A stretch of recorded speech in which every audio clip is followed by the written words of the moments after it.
उसी विधानसभा के संगठन की समीक्षा बैठक रखी गई थी और इसमें यह देखा जा रहा था कि संगठन का स्वरूप जो बनाया गया था चुनाव के दरमियान, वो संगठन का स्वरूप यथावत है कि नहीं है, इसमें कुछ बदलाव हुआ कि नहीं हुआ।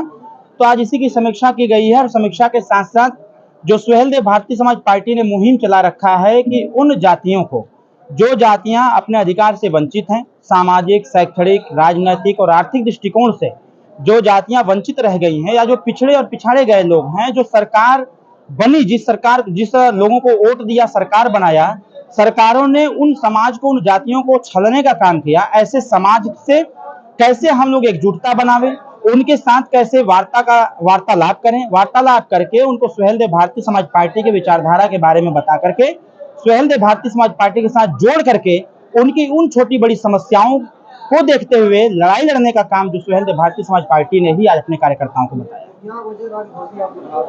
देखिए, कोई वजह नहीं रहा है और जहां चुनावी मैदान था, चुनावी मैदान में सब लोग अपनी अपनी ताकत लगाते हैं और यहाँ ये जनता का चुनाव था। यहाँ न तो माननीय सुधाकर सिंह जी का चुनाव था, न ही दारा सिंह चौहान जी का चुनाव था। यहाँ जनता का चुनाव था और जनता ने अपना निर्णय ले लिया था कि नहीं, मुझे इस बार क्या करना है। यहाँ अगर बीएसपी, बहुजन समाज पार्टी पूर्व की तरह चुनाव लड़ गई होती तो यहाँ सबको अपनी ताकत का अंदाजा हो गया होता और हमारा प्रत्याशी भारतीय जनता पार्टी और सुहेलदेव भारतीय समाज पार्टी का प्रत्याशी बम्पर वोटों से चुनाव जीतता। सिर्फ यहाँ पर बहुजन समाज पार्टी अगर अपना प्रत्याशी दे दिया होता तब। बिहार में वो जातिगत समीकरण आ गया, मतलब वो आ गया, आंकड़ा आ गया, राजभर उसमें से गायब है। मैं तो यही कह रहा हूँ ना कि बिहार के नेता, बिहार के जो राजनेता हैं, जो सरकार चला रहे हैं, उसमें इतने बड़े बड़े घोटालेबाज हैं कि चारा घोटाला, इक्विपमेंट घोटाला, फिर उसका स्वास्थ्य में दवाई घोटाला, ऐसे तमाम अनाज घोटाला, ऐसे घोटालेबाज घोटाला करते करते अब जातियों का भी घोटाला चालू कर दिया उन लोगों ने।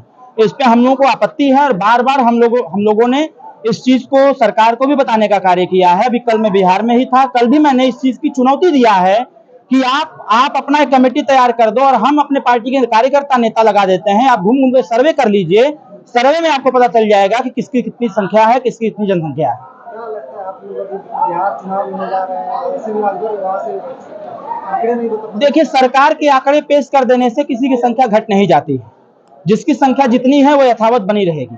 तो सरकार तो अपने पक्ष में ही आंकड़ा दिया है, वो तो ये समीकरण तैयार किया है, 2024 के पहले माहौल बनाने का प्रयास किया है कि बिहार में जो वो एमवाई फैक्टर है वो एकदम मजबूत फैक्टर है।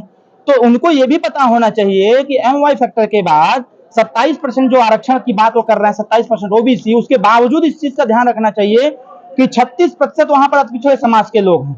अगर जातिगत जनगणना हो गई उनके द्वारा अगर कराई गई है तो 36% जिसकी सबसे ज्यादा आबादी है उसका मुख्यमंत्री होना चाहिए।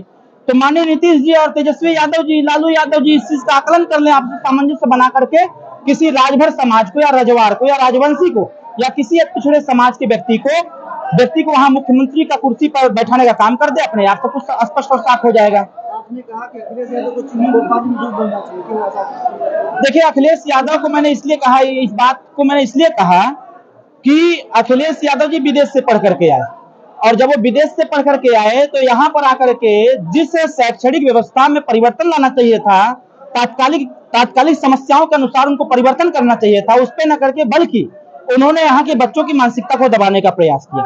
जिन बच्चों के बैग में लैपटॉप और टैबलेट होना चाहिए था, उन बच्चों के झोले में थरिया गिलास कटोरी अगर दिलाने का काम किसी ने किया तो अखिलेश यादव जी ने किया। इसलिए मैंने कहा कि उनको तो चुल्लू पर पानी में डूब मरना चाहिए और योगी जी से सीख लेना चाहिए। ये जो मजदूर के बच्चे हैं, गरीब के बच्चे हैं, ये अच्छी पढ़ाई कहाँ पढ़ पाएंगे, और योगी जी से सीख लेते हुए ये देखे होते कि जिस प्रकार से अटल आवासीय विद्यालय का गठन करके 18 मंडल में सरकार ने बना दिया है और उसमें बच्चों की पढ़ाई भी हो रही है, उसमें मजदूर के बच्चे पढ़ रहे हैं, गरीब के बच्चे पढ़ रहे हैं, दलित पिछड़े के बच्चे पढ़ रहे हैं, वंचित वर्ग के बच्चे पढ़ रहे हैं। तो वहां पढ़ाई पढ़ने से जब वो अच्छी पढ़ाई पढ़ेंगे तभी अच्छा ज्ञान प्राप्त करेंगे और जब अच्छा ज्ञान प्राप्त करेंगे तो आगे बढ़ने का भी प्रयास करेंगे। आपने कहा कि घोसी में चर्चाएं चल रही, अरविंद राजभर घोसी लोकसभा चुनाव लड़ेंगे। देखिए, चर्चा हमको लगता है कि हमारे पत्रकार साथी कर रहे हैं या फिर जो लोग भी कर रहे हैं, हम उनको धन्यवाद देते हैं कि वो लोग उस लायक हमको समझ रहे हैं, लेकिन अभी उस प्रकार कोई हमारा मन मिजाज नहीं है। सुहेलदेव भारतीय समाज पार्टी सदैव संगठन पर काम करती है। यह संगठन सिर्फ चुनाव के लिए नहीं होता है, ये संगठन दल को मजबूत करने के लिए भी होता है। इसके साथ साथ संगठन से जुड़े हुए लोग या फिर गांव में रहने वाले वो जो गरीब तबके के लोग हैं, उनकी समस्याओं के समाधान के लिए संगठन तैयार किया जाता है और संगठन तैयार हो रहा है। यहाँ की चर्चाएं अगर इस प्रकार की हैं तो चर्चा करने वाले लोगों को हम बधाई देते हैं, धन्यवाद देते हैं कि चर्चा जारी रखिए। उन्होंने कहा कि नेताजी मंत्री कब बनेंगे। मैं तो मन से कहा कि मंत्री कब बनेंगे वो हमारा विषय है, और मंत्री उनका डेट मैं जानता हूँ।